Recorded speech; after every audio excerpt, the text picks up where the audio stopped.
Student आज हम question number 13 करेंगे exercise 2.2। Are rational number is such that when you multiply it by 5/2 and add 2/3 to the product you get -7/12। What is the number? Solution, let the rational number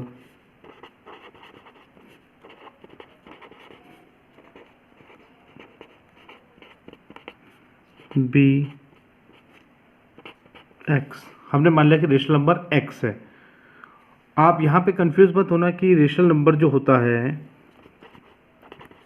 वो तो हमेशा p/q के form में होता है। तो बिल्कुल x p/q के फॉर्म में होता है, लेकिन 2 भी रेशनल नंबर है क्योंकि मैं 2 के नीचे भी 2/1 रखूँ तो ये भी क्या बन जाएगा, ये भी आपका रेशनल नंबर बन जाता है। सारे होल नंबर जो होते हैं रेशनल नंबर होते हैं, इसलिए मैंने x को रेशनल नंबर मान लिया है। अब आगे पढ़ते हैं। When you multiply it by 5/2 and add 2/3 to the product, you get -7/12. तो multiply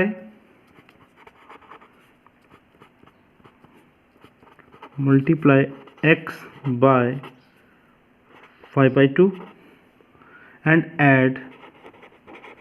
add कर देंगे इस पे 2/3। जब आप इसको मल्टीप्लाई करते हैं x को 5/2 से एंड ऐड करते हैं 2/3 टू द प्रोडक्ट तो यू गेट -7/12।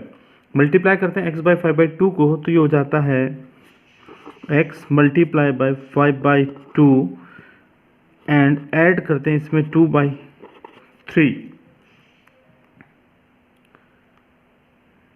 ठीक है, तो ये कहते हैं कि यू गेट -7/12।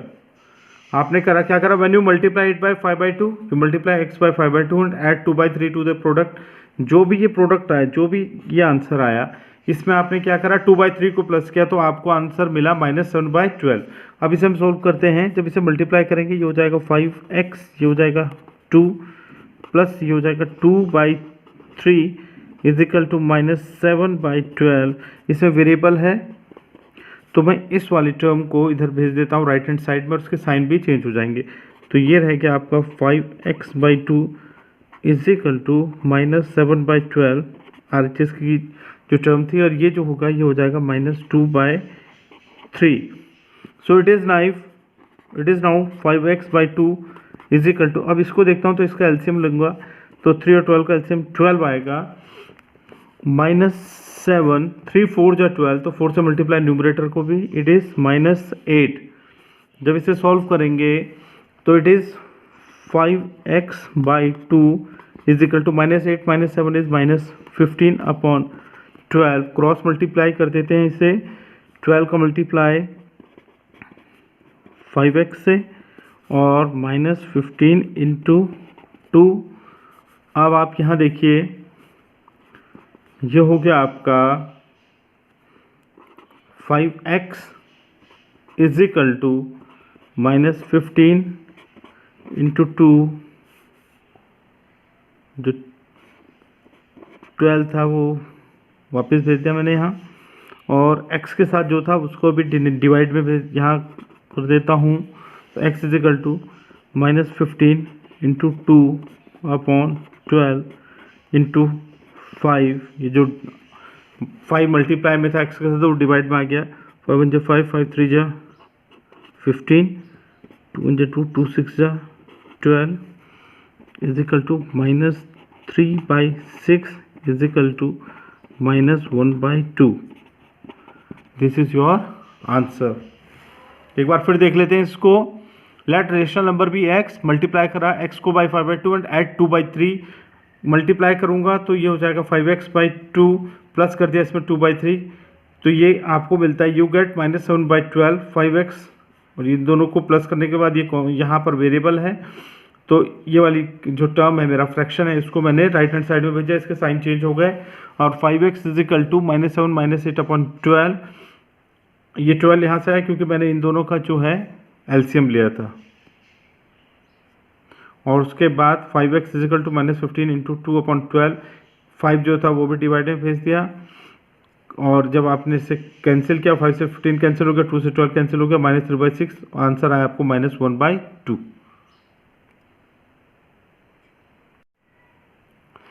स्टूडेंट अब हम करेंगे क्वेश्चन नंबर 14। वो कहता है Lakshmi is a cashier in a bank, she has currency notes of denominations 100, 50 and ₹10। The ratio of the number of these notes is 2:3:5। ये रेशियो दे रखा है नोट्स का। अब वो कर रहा था टोटल कैश, जो टोटल कैश है वो है आपके पास 4 lakh. How many notes of each denomination does she have. Lakshmi जो है एक बैंक में कैशियर है, उसके पास करेंसी नोट्स हैं, उसके पास कुछ नोट्स जो है 100 के हैं, कुछ नोट्स 50 के हैं और कुछ नोट्स उसके पास 10 के हैं। जो 100 वाले नोट्स हैं और जो 50 वाले नोट्स हैं और जो 10 वाले नोट्स हैं वो उनका जो रेशियो है वो है 2:3:5। और जो टोटल नोट्स को अगर हम प्लस करते हैं तो टोटल कैश, तो जिन नोट्स को प्लस करते हैं 100 वाले जितने हैं उनको प्लस कर लूँ, 50 वालों को प्लस कर लूँ और 10 वालों को प्लस कर लूँ तो मेरे पे टोटल कैश आ जाएगा 4 लाख। अब वो पूछ रहा है कि how many notes of each denomination does she have. Let's कर लेते हैं कि the number of notes be 2x, 3x and 5x। हमने मान लिया let the number of notes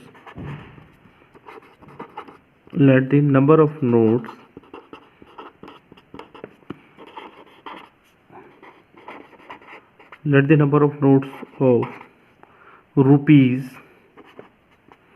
100 वाले, rupees 50 वाले and rupees 10 be 2x, 3x and 5x। 100 वाले 2x नोट्स हैं, 50 वाले 3x नोट्स हैं और 10 वाले 5x नोट्स हैं।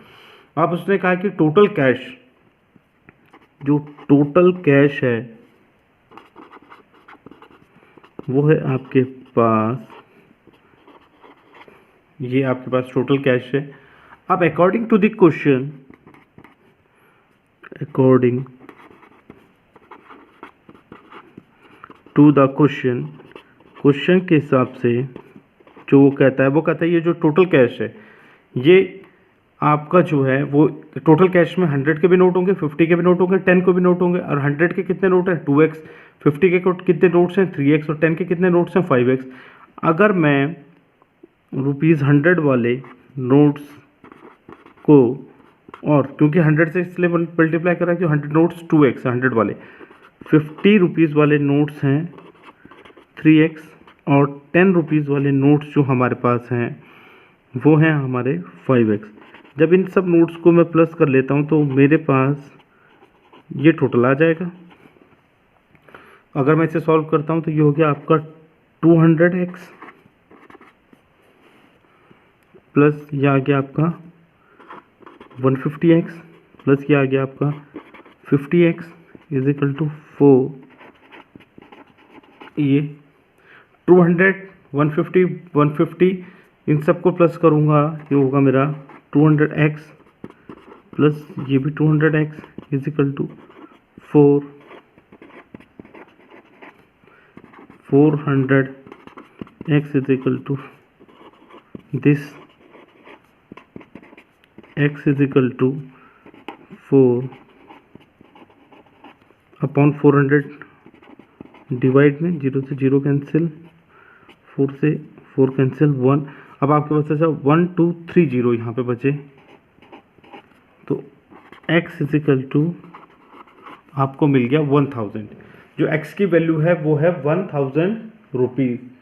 अब हम निकाल लेते हैं, वो कह रहा है कि how many notes of each denomination does she have. तो नंबर ऑफ डिनोमिनेशन या number of denominations, number of notes of denomination ऐसे लिख देते हैं हम इसे, number of notes of denomination